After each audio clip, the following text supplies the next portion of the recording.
اپنی تنہائی پر توجہ دیں. اپنی بالخصوص نوجوانوں، میری آپ سے بڑی دردمندانہ اپیل ہے، اپنی تنہائی میں نا رب کی بارگاہ میں حاضر ہو، اچھے ارادے کرو، اچھی منصوبہ بندی کرو، لمبی دعائیں مانگو. اکیلے جب ہو تو پھر نہ وضو کر کے رسول پاک کی بارگاہ میں درود و سلام پڑھو. دلوں کو قوت ملے گی، حافظے مضبوط ہوں گے، تمہارے چہروں پر روشنی آئے گی. اپنی زندگی میں کوشش کریں کہ ایسے اعمال کیے جائیں، ایسے کاموں کو کیا جائے جن سے نا وہ قبول کر لے. کچھ چیزیں وہ قبول کر لیتا ہے. اچھی نیت میں لپیٹ کر عمل کیا جائے تو قبول ہے، اور عمل کر کے نا پھر اس سے ڈرا جائے تو پھر قبول ہے. پھر خوف کیا جائے کہ چونکہ بارگاہ بڑی ہے تو پھر قبول ہے. حضرت سعدی رحمۃ اللہ نے لکھا ہے کہ ایک درویش کہتا ہے کہ میں نے دیکھا کہ کعبے کا میں طواف کرنے گیا تو رات کے وقت ایک شخص پتھر پہ سر رکھ کے روتا ہے اور کہتا ہے مالک مہربانی کرنا، میں نے 40 سال تیری ڈیوٹی کی ہے، میری کو 2-4 دن کی قبول کر لینا. میں نے 40 سال تیری نوکری کی، قبول فرما لینا، قیامت میں رسوا نہ کرنا. وہ شخص بزرگ کہتے ہیں میں سمجھا کو بڑا گناہگار ہے، تو میں جا کے اسے تسلی دیتا ہوں. میں کہتا ہوں کوئی نہیں فکر نہ کر، اللہ بڑا کریم ہے، کوئی بڑا گناہگار ہے، رو رہا ہے. کہتے ہیں جب میں قریب گیا اور میرے قدموں کی آہٹ اس بزرگ کی کانوں تک گئی اور انہوں نے سر اٹھایا تو میں تو تڑپ گیا. یہ تو بغداد کے پیر غوث اعظم جیلانی ہے. اب دیکھو نا، راتی ساری کر زاری نیند اکھاں کی توندے تے فجرے وہی گناہگار کامن سب تو نیویں ہوندے. کہ میں نے 40 سال کی ہے تیری ڈیوٹی، تیرے دین کی نوکری، کو 2-4 دن کی، چل زیادہ نہیں، تو اسے قبول کر لینا تاکہ بات بن جائے. قبولیت کا خوف، قبولیت ہو جائے تو اچھی نیتیں، اچھے ارادوں کے ساتھ نیک اعمال، اور کچھ چیزوں سے بچا جائے تاکہ نیکیاں ضائع نہ ہو جائیں، بچا جائے. ایک تو اگر زبان بے قابو ہو نا، لفظ اگر آوارہ ہو، جملے اپنی مرضی کے نکلیں تو پھر نیکیاں ضائع ہو جاتی. اگر بہت بولنے کی عادت ہو اور جو مرضی کہہ دینے کی عادت ہو اور اپنے غصے پر کنٹرول کا مزاج نہ ہو تو پھر نیکیاں برباد ہو جاتی. کچھ لوگ ایسے ہوتے ہیں جو بڑے بہترین کام والے ہوتے ہیں لیکن ان کی زبان سے ڈر آتا ہے، ان کے جملوں سے خوف آتا ہے، ان سے محبت کا رشتہ ہوتا ہے، تعلق ہوتا ہے، لیکن ان کے ساتھ گزارا نہیں ہوتا، اس لیے کہ وہ نیک بھی ہیں، نمازی بھی ہیں، حاجی بھی ہیں، پرہیزگار بھی ہیں، لیکن زبان سے تیر برساتے. ان کے جملے نہیں ہوتے، ان کے نشتر ہوتے ہیں جو دلوں کو گھائل کرتے. ایسا آدمی اپنی نیکیاں ضائع کر بیٹھتا ہے. بڑے بڑے جملے بولنا مسلم شریف میں موجود ہے. نبی اکرم صلی اللہ تعالی علیہ وسلم نے فرمایا ایک شخص نے قسم اٹھا کے کہا تھا اللہ فلانے کو معاف نہیں کرے گا. تو فرماتے رب کریم نے فرمایا یہ کون ہے جو میرے اوپر قسمیں اٹھاتا ہے، اسے جا کے کہہ دو. وہ بظاہر جسے گناہگار سمجھ کے تو نے کہا تھا نا اللہ اسے معاف نہیں کرے گا، جا اسے کہہ دو میں نے اسے معاف کر دیا. اور یہ جو تو حاجی نمازی نیک پرہیزگار بنا پھرتا تھا اور قسمیں اٹھاتا تھا رب فلانے کو معاف نہیں کرے گا، اسے کہو تیرے سارے عمل برباد کر دیے، نئے سرے سے عمل کرنا شروع کر، تیری ساری پچھلی نیکیاں ضائع کر دی. تو کون ہوتا ہے قسمیں اٹھا کے کہنے والا، زبان کو کنٹرول نہ رکھنے والا میرے بندوں کے بارے میں؟ اور ٹھیک ہے آپ داڑھی والے ہیں، ٹھیک ہے آپ پگڑی والے ہیں، ٹھیک ہے آپ مسواک کرتے ہیں، ٹھیک ہے آپ نماز پڑھتے ہیں، لیکن علم پڑھے دا مان نہ کریے مت آکھی میں پڑھیا او تے جبار کہار کہاوے متے روڑ دیوی دودھ کڑیا. آپ نیک ہے تو اس کا مطلب ہے آپ کو جس کو مرضی گناہگاری کا آپ سرٹیفکیٹ جاری کرتے پھریں گے. آپ نمازی ہیں تو آپ باہر نکل کے جنت کی ٹکٹیں بانٹیں گے. آپ سخی ہیں تو آپ کہتے پھریں گے فلانا دیتا کچھ نہیں، فلانا بانٹتا کچھ نہیں. کس نے اختیار دیا؟ اللہ کے بندوں پر جرت کا اختیار کس نے دیا؟ وہ جی فلانا اگر بخشا گیا تو میں بھی بخشا جاؤں گا، یہ بات کرنے کی اجازت کس نے دی؟ فلاں قوم اگر جنت میں چلی گئی تو پھر ہم نہیں روکے جائیں گے. اتنی بڑی جرت، اتنی بڑی بات. تو کون ہوتا ہے رب کی جنت کے بارے میں فیصلے کرنے والا؟ ایک ذات ہے جو کسی کے لیے جنت کا فیصلہ کرتی ہے اور کسی کو دوزخ کی سزا سناتی ہے، وہ مدینے والے رسول کی ذات ہے. باقی کسی کو یہ حق حاصل نہیں ہے کہ وہ کسی کے بارے میں یہ فیصلہ کرے کہ اللہ اسے معاف نہیں کرے گا. تو کون ہوتا ہے؟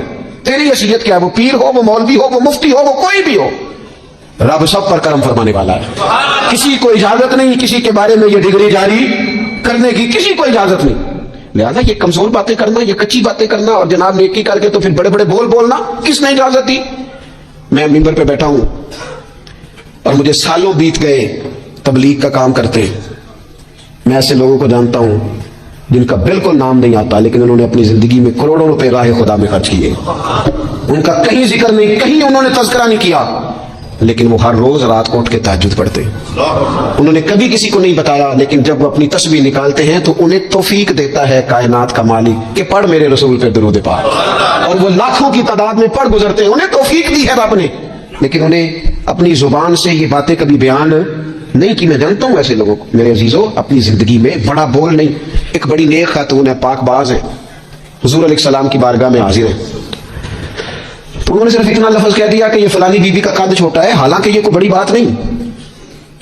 لوگ کہہ دیتے ہیں, اور ہمارے ہاں تو جب کوئی تنقید کرنے پہ آتا ہے تو جو من میں آتا ہے کہہ دیتا ہے, یہ جی اس بی بی کا قد چھوٹا ہے, اتنے لفظ کہہ دیے. تو نبی اکرم صلی اللہ تعالی علیہ وسلم نے فرمایا, یہ جو تم نے بات کی ہے نا, اگر تمہارے یہ جملے میں میٹھے پانی والے سمندر میں ڈال دوں تو وہ سمندر کڑوا ہو جائے گا.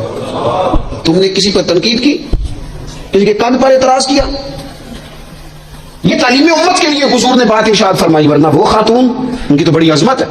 لیکن رسول اللہ صلی اللہ تعالی علیہ وسلم نے ہمیں بتایا, ہمیں سمجھایا, ہمیں سکھایا کہ تم اپنے بول کی وجہ سے, اپنے لفظوں کی وجہ سے اپنی نیکیاں ضائع نہ کر بیٹھنا. دعوے نہ کرتے پھرنا زندگی میں کہ میں نے یہ کر دیا, میں نے وہ کر دیا, میں نے بڑے انقلاب برپا کر دیے, وہ جی اللہ کا فضل ہے جی, اللہ نے بڑی توفیق دیا جی, ڈیرے میں بڑے لوگ روٹی کھاتے ہیں جی, دسترخوان میں نے لگایا ہوا ہے جی, فلانے کے ساتھ ہی میں. او بس کر یار, تو کسی کو کیا دے سکتا ہے, یہ دیکھ تو دینے والا تو کریم رب ہے. تو 100 کو دے کے 200 کو دے کے بتاتا ہے, وہ پتہ نہیں کس کس کو عطا فرماتا ہے. حضرت ابراہیم خلیل علیہ السلام بغیر مہمان کے روٹی نہیں کھاتے تھے.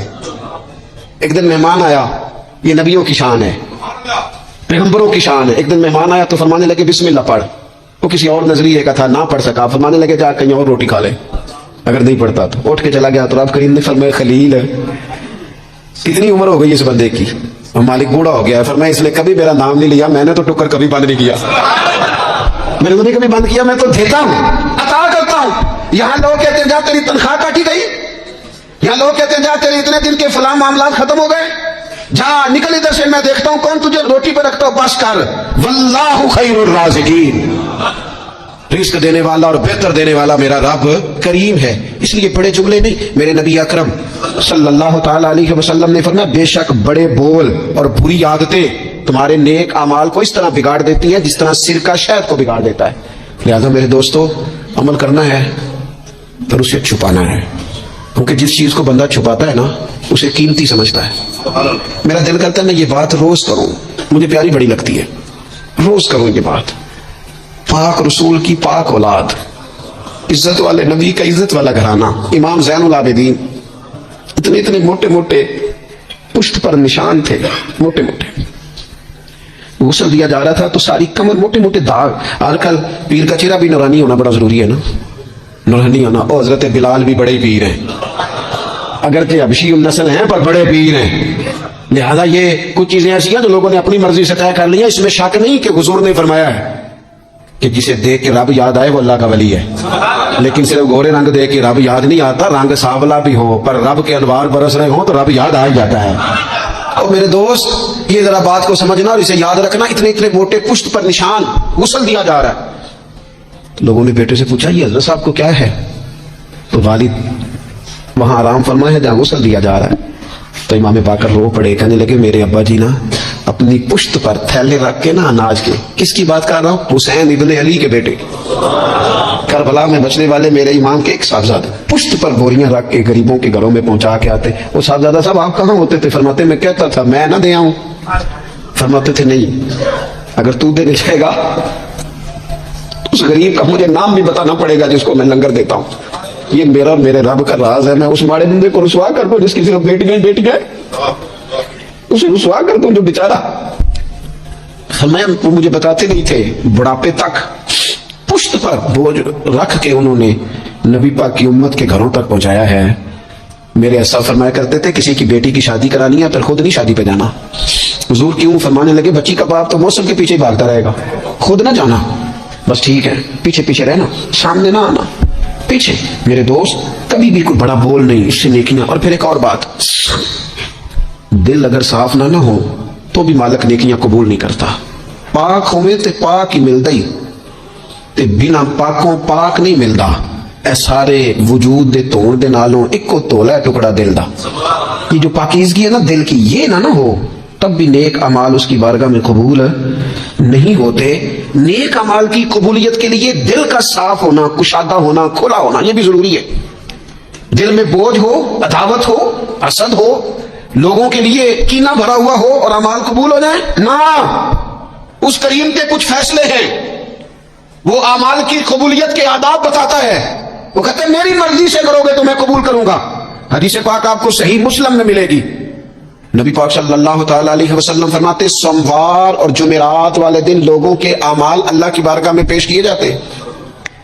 دو مسلمانوں کے، دو بھائیوں کے اعمال رب کی بارگاہ میں پیش کیے جاتے ہیں۔ اعمال ہیں، نیک اعمال ہے، نیکی ہے، نماز ہے، روزہ ہے، حج ہے، زکوٰۃ ہے، صدقات ہے۔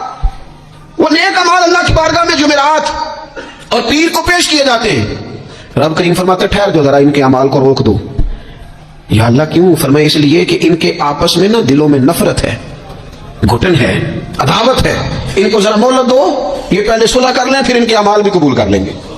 انہیں عداوتیں پالی ہوئی ہیں، اپنے دلوں کے اندر گھٹن پیدا کی ہوئی۔ اختلاف کہاں نہیں ہوتا، لیکن نفرتیں پیدا کر لینا۔ کیا جرم کیا ہے بھائی نے؟ کون سا کفر کر بیٹھے ہیں رشتہ دار؟ کون سی ایسی بات نکل گئی ہے جو زندگی کے ناطے توڑ کے بیٹھ گئے ہم؟ رب کہتا ہے نہیں قبول ہوں گے ابھی اس کے اعمال، روک دو جب تک یہ آپس میں صلح نہ کر لیں۔ مسجد میں بھی پابندی سے آؤ، فجر کی جماعت بھی نہیں چھوٹنی چاہیے، جمعے والے دن بھی وقت پہ آؤ، لیکن اگر قبولیت کرانی ہے تو 20 منٹ نکال کے نا اسے رشتہ دار کے گھر بھی چلے جاؤ جس سے ناراضگی چل رہی ہے۔ تھوڑا سا نا ادھر بھی ایک چکر لگاؤ، اس لیے کہ وہ کہتے ہیں قبول ہی تب کرنا ہے، پہلے یہ والا کام کر۔ لیکن اندر عداوت سے بھرا ہوا ہو، سینہ بھوک سے بھرا ہوا ہو، تو پھر اس کی روشنی میں جو اعمال کیے جائیں وہ قبول نہیں ہوتے۔ قرآن مجید فرقان حمید نے ایک اور وجہ بھی بیان کی ہے، فرمایا نہیں قبول کریں گے۔ امام شافعی سے ایک بندے نے کہا میرا دل کرتا ہے میں کچھ لوگوں پر خرچ کروں پر مجھے مستحق بندہ نہیں ملتا، تو امام صاحب ہنس پڑے۔ کہنے لگا جی آپ ہنسے کیوں؟ فرمانے لگے تو جو کچھ اللہ نے تجھے دیا ہے تو اس کا مستحق تھا، تو حقدار تھا۔ جب رب نے تجھے بغیر حساب دیا ہے تو اللہ کے بندوں کو ٹٹولتا پھرتا ہے۔ تو کہتا میں پتہ کروں یہ حقدار ہے کہ نہیں، اور تو اس کے رستے میں بے حساب دے، رب بھی تجھے بے حساب ہی عطا فرمائے، تو ڈھونڈتا ٹٹولتا پھرتا ہے۔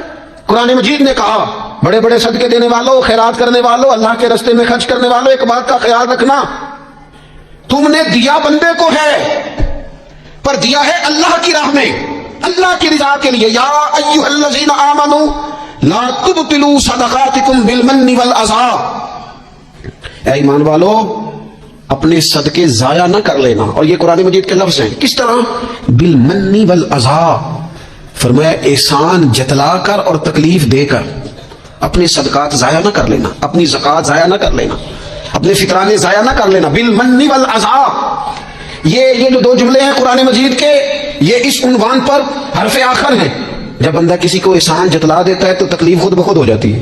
بالمن والعذا، تم نہ احسان جتلا کر والعذا اور تکلیف دے کر اپنے صدقات کو ضائع نہ کر لینا، احسان نہ جتلانا۔ تمہارے صدر الشریعہ بدر الطریقہ مولانا امجد علی صاحب آزمی رحمۃ اللہ لکھا ہے اگر تمہارے بھائی علیحدہ ہے اور تم وہ کمزور ہو گیا، اسے زکوٰۃ لگتی ہے، بہن غریب نہیں ہے، ماڑی ہے، اسے زکوٰۃ لگتی ہے، ماموں میں، چاچوؤں میں، ادھر ادھر، اگر کوئی غریب ہے قریبیوں میں اور مستحق ہے زکوٰۃ کا تو فرماتے ہیں اسے بتاؤ نہ کہ میں تمہیں زکوٰۃ دے رہا ہوں، اس کے گھر جاؤ، اسے کہنا یہ میری طرف سے بچوں کے کپڑے لے لینا، اسے کہنا یہ پیسے میری طرف سے بچوں کی عیدی ہے، مٹھائی کا کہہ کے دے آؤ، اسے بتانا نہ کیوں کہ اسے تکلیف ہوگی۔ احسان جتلا کر تکلیف نہ دو، ماڑا تو پہلے بڑی تکلیف میں، غریبی نے تو بذات خود بڑی آزمائش پیدا کر دی ہے۔ سب روگاں دا روگ محمد جس دا نام غریبی، کنڈ بلا کے لنگ جاندے نہیں، رشتے دار قریبی، یہ تو بذات خود ایک آزمائش ہے۔ مزید تکلیف نہ دو کسی کو، احسان جتلاتے ہو، بتاتے ہو، فوٹو بازی کرتے ہو، دعوے کرتے پھرتے ہو۔ سنیں صحیح مسلم میں حدیث ہے، نبی اکرم صلی اللہ تعالی علیہ وسلم نے اتنا سخت حکم بیان فرمایا، حضور فرمانے لگے اللہ تعالیٰ قیامت کے دن 3 قسم کے لوگ ایسے ہیں، نہ ان سے کلام کرے گا، نہ انہیں پاک فرمائے گا، نہ ان کی طرف نگاہ ہی کرے گا۔ یا رسول اللہ صلی اللہ تعالی وسلم جلدی بتائیے یہ کون ہے؟ تو حضور فرمانے لگے ایک وہ شخص جو تکبر کے طور پر، دل میں تکبر ہو، تکبر کے طور پر اپنی تہمت کو یا اپنی شلوار کو ٹخنوں سے نیچے لٹکائے کہ پتہ چلے میرے پاس بڑا کپڑا ہے، تکبر کے طور پر۔ اور دوسرا حضور علیہ الصلوۃ والسلام نے فرمایا جھوٹی قسمیں کھانے والا بندہ۔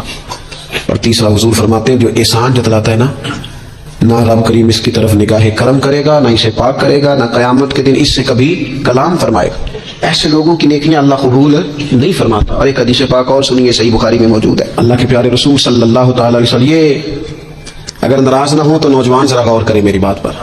میں ظاہر ہے معاشرے کا حصہ ہوں, سوسائٹی میں رہتا ہوں, کچھ چیزوں کو میں قریب سے جانتا ہوں. پتہ ہے بندہ نیک کون ہوتا ہے؟ جس کی تنہائی نیک ہوتی ہے, جو اکیلے میں نیک ہوتا ہے. تنہائی جس کی پاک صاف ہوتی ہے, اصل میں وہ بندہ نیک ہوتا ہے. ہمارے ہاں نا بالخصوص نوجوان نسل سے کہوں گا, تمہارے پاس سہولت آئی ہے موبائل کی, تمہارے پاس سہولت آئی ہے انٹرنیٹ کی, لیکن دیکھنا اس کی وجہ سے کہیں تمہاری تنہائی ناپاک نہ ہو جائے.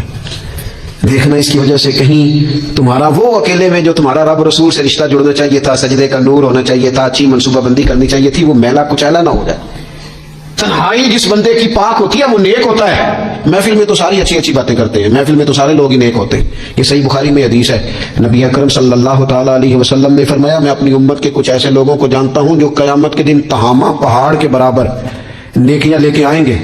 تہامہ پہاڑ تھا ایک بڑا سفید رنگ کا, اس پہاڑ کے برابر وہ نیکیاں لے کے آئیں گے, لیکن فرمایا اللہ تعالیٰ ان کی نیکیوں کو ہوا میں اڑا دے گا. حضرت ثوبان رضی اللہ تعالیٰ عنہ نے عرض کی, یا رسول اللہ صلی اللہ تعالیٰ علیہ وسلم, ہمیں یہ معاملہ کھول کر بیان کر دیں. حضور علیہ الصلوۃ والسلام فرمانے لگے, وہ راتوں کو عبادت بھی کرتے ہیں, اللہ کی بارگاہ میں بھی حاضر ہوتے ہیں, لیکن فرمایا ان لوگوں کا مسئلہ یہ ہے, ان کا نقصان یہ ہے, گھاٹا اور خسارہ یہ ہے کہ جب وہ اکیلے ہوتے ہیں تو رب کی حرمتوں کو پامال کرتے ہیں, دین کی حدوں کو توڑتے ہیں, تنہائیوں میں رب کی نافرمانی کرتے ہیں. نتیجہ کیا نکلتا ہے کہ وہ جو لوگوں کے بیچ نیکیاں کی ہوتی ہیں, نمازیں پڑھی ہوتی ہیں, عبادتیں کی ہوتی ہیں, صدقات کی ہوتے ہیں, وہ بھی ضائع ہو جاتے ہیں. اگر یہ لوگ اپنی تنہائی پاک کر لیں تو ان کی باقی ساری عبادتیں بھی محفوظ ہو جائیں گی. اپنی تنہائی پر توجہ دیں. اپنی بالخصوص نوجوانوں, میری آپ سے بڑی درد مندانہ اپیل ہے, اپنی تنہائی میں نا رب کی بارگاہ میں حاضر ہو, اچھے ارادے کرو, اچھی منصوبہ بندی کرو, لمبی دعائیں مانگو. اکیلے جب ہو تو پھر نہ وضو کر کے رسول پاک کی بارگاہ میں درود و سلام پڑھو, دلوں کو قوت ملے گی, حافظے مضبوط ہوں گے, تمہارے چہروں پر روشنی آئے گی. حضور علیہ السلام نے فرمایا, شراب جو ہے نا یہ ناپاکی کی جڑ ہے. فرمایا جس نے شراب کو پیا 40 دن تک اللہ اس کی عبادت قبول نہیں فرمائے گا. اور حضور علیہ السلام فرماتے ہیں, اگر کوئی اس حال میں مرا کہ اس کے پیٹ میں شراب تھی تو وہ جاہلیت کی موت مرا ہے. جس طرح جاہلیت میں لوگ مرتے تھے. مجھے بتائیے, ایک دفعہ پیے تو 40 دن تک نماز قبول نہیں ہوتی, تو جو عادی ہو خدا را اپنے بچوں کی نگرانی کرے, اپنے دائیں بائیں غور کرے, یہ بہت بڑی مصیبت ہے. حضرت مولا علی شیر خدا فرمایا کرتے تھے, دریا میں اگر شراب کا قطرہ گرے اور پھر وہ دریا خشک ہو جائے اور پھر نیچے سے گھاس اگائے اور پھر میرا گھوڑا اگر وہ گھاس کھا لے تو میں اس گھوڑے پر سواری بھی نہیں کروں گا. اتنی زیادہ یہ ناپاک ہے, پلید ہے کہ میں اس گھوڑے پر نہیں بیٹھوں گا. اس سے احتیاط کی جائے. اور پھر میرے نبی اکرم صلی اللہ تعالی علیہ وسلم نے فرمایا, 3 طرح کے لوگ ایسے ہیں کہ ان کی نمازیں ان کے کانوں سے اوپر نہیں جاتی. اللہ تعالیٰ کی بارگاہ تک, عرش تک پہنچنا تو دور کی بات, کانوں سے اوپر نہیں جاتی. 3 قسم کے لوگ ہیں. ایک تو حضور فرماتے ہیں بھاگ جانے والا غلام. اس دور میں لوگ غلام خریدتے تھے, جو بھاگ گیا اس کی نماز کانوں سے اوپر تک نہیں جاتی. اور ایک حضور فرماتے ہیں ایسی عورت جو اس حال میں رات گزارے کہ اس کا خاوند اس سے ناراض تھا, تو اٹھ کے تہجد پڑھے یا عبادت کرے یا صلاۃ اللیل کرے, اس کی نماز اس کے کانوں سے اوپر نہیں جاتی. اور حضور علیہ السلام فرماتے ہیں ایسا امام کہ جو زبردستی امامت کرائے اور لوگ ان کی امامت کو پسند نہ کرے, ایسے شخص کی نماز بھی اس کے کانوں سے اوپر نہیں جاتی. اپنے اعمال صالحہ کو سنبھالیں, کوشش کریں ایسا کوئی کام نہ ہو جس سے ہمارے اعمال مقبولیت سے باہر نکلے. اب انسان بہت زیادہ عاجزی کرتا ہے نا, بہت زیادہ عاجزی, تو پھر بھی اللہ مان جاتا ہے. جب وہ اس کے حضور بہت عجز کا اظہار کرتا ہے, بہت زیادہ عجز کا اظہار کرتا ہے, وہ ڈر جاتا ہے اس سے. وَلِمَنْ خَافَ مَقَامَ رَبِّهِ جَنَّتَانِ, فرمایا جو میرے سامنے کھڑے ہونے سے ڈرے گا میں اسے 2 جنتیں عطا کروں گا. حضرت بابا فرید الدین مسعود گنج شکر بابا صاحب رحمۃ اللہ علیہ فرماتے ہیں کہ ایک نیک نوجوان تھا, دن کو روزہ رکھتا, رات کو نماز پڑھتا, پر اللہ سے ڈرتا پھر بھی بہت ہی زیادہ تھا, بڑا ہی ڈرتا تھا. موت کا وقت آیا تو ماں ہی تھی بس اس کی, تو ماں سے کہنے لگا, اماں تو میری ماں ہے, میرے ساتھ 3 وعدے تو کر. اس نے کہا, پتر تو بتا, آخری ہجر کی لے رہا ہے اور اس غریبنی ماں سے تو وعدہ لے رہا ہے, بتا کیا وعدہ ہے. عرض کرنے لگا, اماں جب میں مر جاؤں نا تو میرے گلے میں رسی ڈال کے تو مجھے گھمانا گھر کے صحن میں, اور لوگوں کو کہنا جو رب کی نافرمانی کرے اس کا یہی حال ہوتا ہے. یہ اعلان کرنا جو اللہ کے نافرمان ہوں ان کا یہی اشر کیا جانا چاہیے. اور اماں پھر دوسرا وعدہ کر کہ میرا رات کو جنازہ اٹھایا جائے, میں نہیں چاہتا کہ کسی کے منہ سے یہ لفظ نکل جائے کہ وہ دیکھو اللہ کا نافرمان جا رہا ہے. رات کو میرا جنازہ اٹھانا، اور اماں تیسرا میرے ساتھ وعدہ کر کہ لوگ مجھے دفن کر کے آ جائیں گے تو تو میری قبر پہ چلی جائے گی۔ عمل میرے پاس کوئی نہیں، پر مجھے لگتا ہے ماں کے قدموں کی برکت سے عرش کا مالک بھی رحم فرمائے گا۔ اماں تو وعدہ کر کہ میرے ساتھ وعدہ کر۔ بابا صاحب رحمۃ اللہ علیہ فرمانے لگے کہ بوڑھی ماں نے وعدہ کر لیا، کہا بیٹے ٹھیک ہے، اگر تیری یہی ضد ہے تو میں تیار ہوں۔ پھر اس نے کلمہ شہادت پڑھا، اس نوجوان کی روح پرواز کر گئی۔ بوڑھی ماں نے رسی منگائی تو ولیمن خاف مقام ربہ جنتان، جو ڈر جائے، اس نے تو کہا تھا نا کہ رسی ڈال کے گھمانا اور کہنا یہ اللہ کا نافرمان ہے، اس کا یہی اشر ہونا چاہیے تھا۔ لیکن جب ماں گلے میں رسی ڈالنے لگی تو گھر کے ہر کونے سے آواز آنے لگی، خبردار یہ رب کا دوست ہے، اللہ کے دوستوں کے ساتھ اس طرح کا معاملہ نہ کیا جائے، اسے چھوڑ دیا جائے۔ اور کہا تمہیں کچھ بھی اور کرنے کی ضرورت نہیں ہے، یہ تو رب کا دوست ہے اور رب کی بارگاہ میں حاضر ہو گیا۔ کچھ کوئی بندہ کہے گا کہ یہ تو ایک بابا فرید کا سنایا ہوا واقعہ، سنیے، بخاری میں حدیث ہے، نبی پاک صلی اللہ علیہ وسلم نے فرمایا، حضرت ابو ہریرہ رضی اللہ تعالیٰ عنہ راوی ہیں، حضور فرماتے ایک شخص مرنے لگا تو اپنے بچوں سے کہنے لگا کہ میں جب مر جاؤں تو مجھے جلا دینا اور پھر میرے جلے ہوئے وجود کو پیس دینا، پھر مجھے ہوا میں اڑا دینا، پتر مجھے اڑا دینا، مجھے بڑا ڈر لگتا ہے، اگر رب نے مجھ سے حساب پوچھا تو میں قابل نہیں ہوں، اڑا دینا مجھے ہواؤں میں، اگر اس نے مجھ سے عذاب لیا تو حساب لیا تو بڑا سخت حساب لے گا۔ حضور فرماتے ہیں، بخاری میں موجود ہے، اس کے بچوں نے اسی طرح کیا، اس کے مرنے کے بعد اسے جلایا، ہوا میں اڑا دیا۔ اللہ کے محبوب فرماتے ہیں رب کریم نے حکم دیا زمین کو کہ اس کے ذرات کو جمع کرو، زمین نے ذرے جمع کیے، خدا نے حکم دیا تو اس کا وجود پھر سے اسی شکل میں آیا، تو رب کریم نے فرمایا یہ جو تو نے وصیت کی تو کیوں کی؟ اللہ جانتا ہے کہ نہیں جانتا؟ یہ کی تو کیوں کی؟ تو وہ پڑا کہنے لگا اللہ میرے اندر تو طاقت نہیں تھی تیرے سامنے کھڑا ہو کے حساب دے سکوں، تجھے منانے کے لیے تیرے خوف سے ڈر گیا، میں ڈر گیا۔ اگرچہ ہمارے بزرگوں نے لکھا ہے کہ آج یہ وصیت کرنا اس رنگ میں، یہ طرز اختیار کرنا درست نہیں، لیکن آپ غور فرمائیے کہ نبی پاک علیہ السلام فرماتے ہیں جب اس نے کہا اللہ تجھ سے ڈر کے یہ کیا تو رب کریم نے فرمایا جا پھر میں نے تیری مغفرت کر دی، کیونکہ اللہ کو پتا تھا یہ دل سے بات کر رہا ہے۔ ایک چوتھی بات میرے رسول پاک علیہ السلام نے فرمایا کہ جب رب نہ مانے تو پھر وہ کمزوروں کے صدقے مان جاتا ہے، پھر وہ ضعیفوں کے صدقے مان جاتا ہے۔ فرمایا اللہ تم سے بارشیں روکنا چاہتا ہے پر تمہارے ضعیفوں، کمزوروں، غریبوں کے صدقے، مجبوروں کے صدقے وہ تم پر بارشیں برساتا ہے۔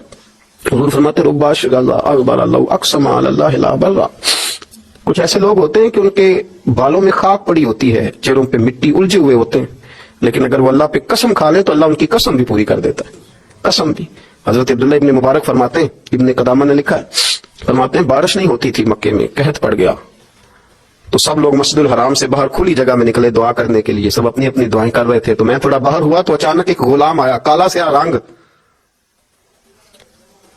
2 رکعتیں نماز پڑھ کے تو ہاتھ پھیلائے تو کہنے لگا اللہ مجھے پتا ہے یہ جو کچھ بھی ہوا ہے میری نافرمانیوں کی وجہ سے ہوا ہے، تو ناراض ہو گیا نا، تو نے بارش روک لی تو ناراض ہو گیا نا، ہمیں سبق سکھانا چاہتا ہے نا، یہ کسی اور کی وجہ سے نہیں، یہ صرف میری نافرمانیوں کی وجہ سے ہوا۔ اللہ رحم فرما، تیرے بندے تھوڑی سی بھی سختی برداشت کرنے کی طاقت نہیں رکھتے، کمزور ہیں، ڈر جاتے، غلام ہے، دعائیں مانگ رہا ہے۔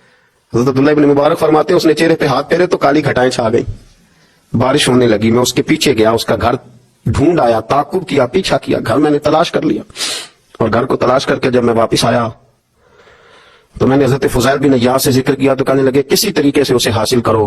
فرماتے ہیں میں اس کے گھر گیا، اس کے مالک نے مجھے دیکھا تو کہا عبداللہ ابن مبارک میرے گھر، اتنے بڑے ولی، اتنے بڑے درویش، اتنے بڑے محدث۔ میں نے کہا تیرا غلام چاہیے، اس نے کئی غلام دکھائے، میں نے کہا نہیں یہ نہیں، اس نے کہا یہ بڑے بڑے اچھے ہیں، کوئی سے بھی آپ لے لے، خرید لے، میں نے کہا نہیں۔